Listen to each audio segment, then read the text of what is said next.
De assunto agora porque a Polícia Federal indiciou o deputado federal André Janones por possível participação em um esquema de rachadinha em seu gabinete. A prática, que consiste na devolução da parte dos salários de funcionários a políticos, é investigada pela corporação após denúncias de ex-servidores.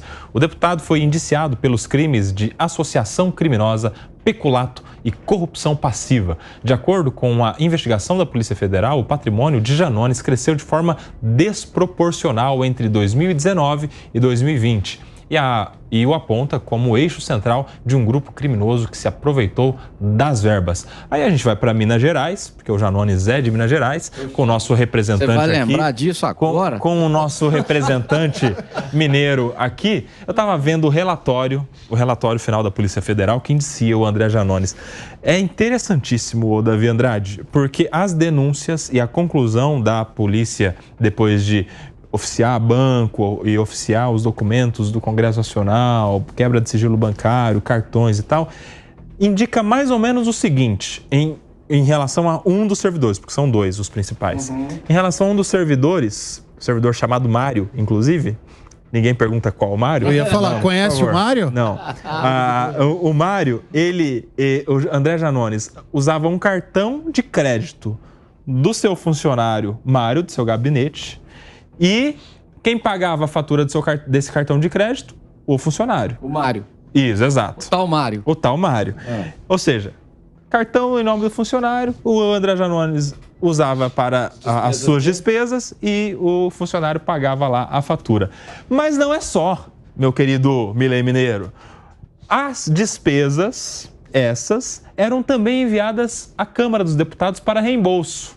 Ou seja, ganhava duas vezes. Ganhava porque aquela despesa era paga pelo funcionário, com o salário dele, e ainda pedia reembolso para a Câmara dos Deputados e caía um dinheirinho a mais ali. E a Câmara, mais que diligentemente, depositava. Exatamente. Ou seja, essa é a conclusão da Polícia Federal, entre outras coisas envolvendo outros funcionários. E isso vem lá da sua terra de Minas Gerais. Por isso é que você está com a palavra, meu amigo. Por que você foi falar? Você tinha que dar um fato que é grave e que, naturalmente, vai ser agora objeto de uma ação judicial em que, se o Ministério Público propor a ação, como parece será o caso, vai dar ao André Janones o contraditório, ampla defesa, enfim, a tudo que ele tem de direito, como inocente, presumidamente que é. Eu queria aproveitar, Davi, para nós aqui de São Paulo, o Janones é uma figura relativamente nova.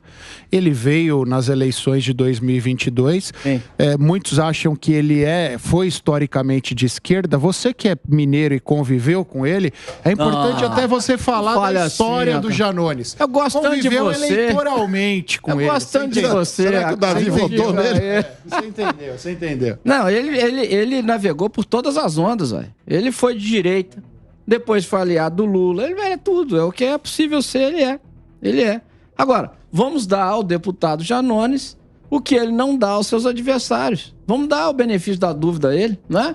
O devido processo legal a ele. Exato. É isso que ele merece, o devido processo legal. Deixa ele responder pelas acusações, né? Uma investigação até aqui, não tem nem indiciamento ainda, não tem ação penal. Indiciamento tem, só não tem ação penal, não foi denunciado ainda, né? Não se tornou réu ainda. Pronto, então vamos dar a ele aquilo que ele nega a seus adversários, o benefício da dúvida. Vamos dizer que o Mário... O Mário é um indivíduo maravilhoso, gosta de ajudar seus chefes, né? É um cara religioso. O Mário foi aluno do Queiroz. Foi o que teve o Queiroz, foi o cara que ele é um cara religioso, adora beneficiar os pobres. Mas o Mário evoluiu, porque ele usava cartão. O Queiroz usava cheque, lembra? O negócio dele era cheque. Ele depois estava cheque. Agora é cartão. Na conta da primeira-dama, tá? Hoje em dia o cartão é muito mais eficiente. Aí, vamos ver que houve uma evolução, né? Presumidamente inocente, André Janones. O que acabou no caso do Janones foi ele chamuscou muito a campanha do próprio Boulos aqui em São Paulo, que o Boulos deve ter odiado que ele acabou sendo o relator do caso da rachadinha do Janones. Pois é. E por uma questão política, acabou absolvendo ele, segundo o próprio Boulos, para manter a sua coerência e a jurisprudência. Até hoje ninguém sabe exatamente o que isso quer dizer. Agora, é porque, só para deixar claro, é porque os fatos, esses que são objeto dessa investigação e que será objeto provavelmente de uma ação penal, são fatos anteriores a essa legislatura. E eles têm um entendimento lá no Conselho de Ética da Câmara de que só pode julgar quebra de decoro por fatos dentro do mandato, e não de fatos anteriores. Interessante isso, porque sabe em que sinuca de bico se mete quem adota essa tese aí?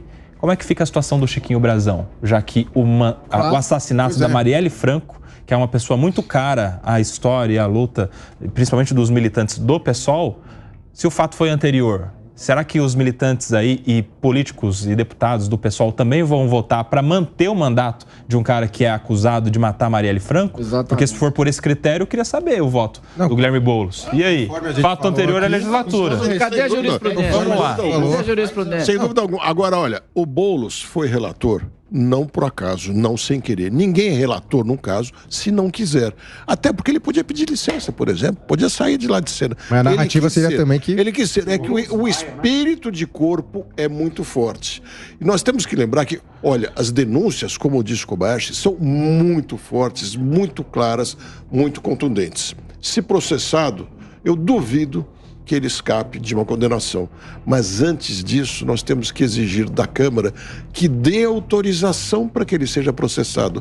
Porque se a Câmara não der autorização e esse risco existe, pelo espírito de corpo que eu já falei, ele nem processado será, terminará o seu mandato e vai para a reeleição e assim segue. E os conterrâneos do Davi vão ter que mais uma vez encará-lo nas urnas. Esse caso caiu para o Boulos justamente agora no ano da eleição. Nesse sentido que eu disse, também a questão do Silvio de Almeida, que era muito próximo ao Boulos, foram casos acontecendo que em tese fogem à alçada do Boulos e, na minha visão, prejudicam a sua campanha perante o grande público, porque, como a gente coloca aqui, a maioria das pessoas não acompanha a política, tem alguma rejeição, decide o voto e também não tem muito acompanhamento sobre os temas.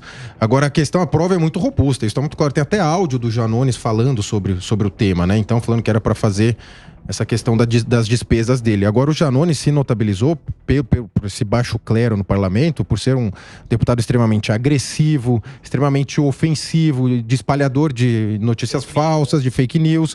Ou seja, ele foi útil ao lulismo naquele momento, mas eu acho que o lulismo não se preocuparia muito de jogá-lo de escanteio se necessário for.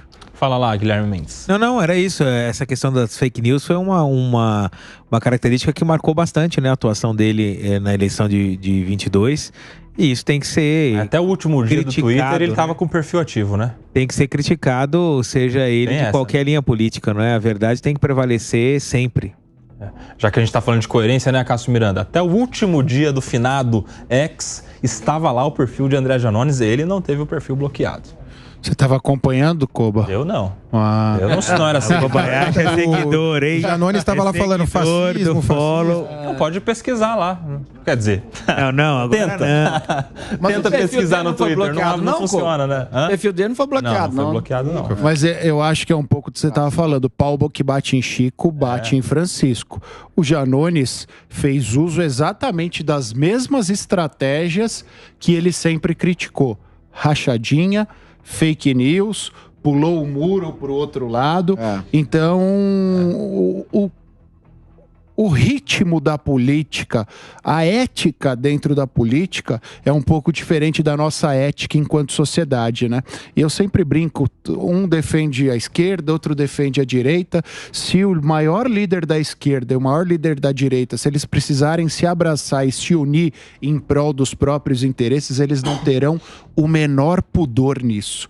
Eu acho que a população briga sem razão. Só lembrando, André Janones, deputado federal, está indiciado.